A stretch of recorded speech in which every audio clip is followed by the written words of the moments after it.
Əsr surəsinin üzərində dayanacam və söhbətimi elə bunun əsasında. Çünki bu sözün həqiqi mənasında Əsr surəsində sanki insan həyatının mahiyyəti bir cümlədə, bir surədə öz təsdiqini tapıb.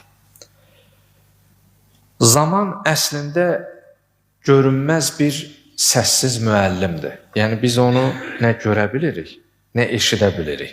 Axı varlıqlar iki qismdir də. Bir maddi, bir mücərrəd.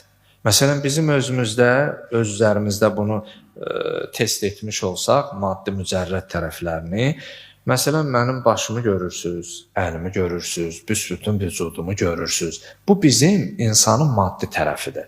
Amma mən danışıram, səsi eşidirsiniz, amma görmürsünüz.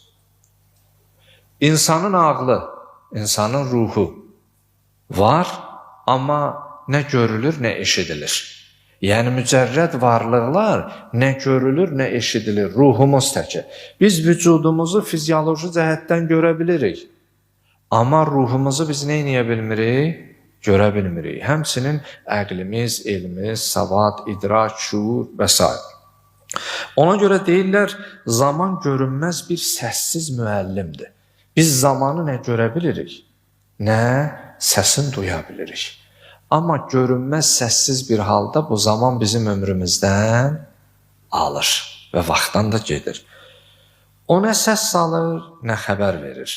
Amma hər gün bir parçamızı bizdən alır.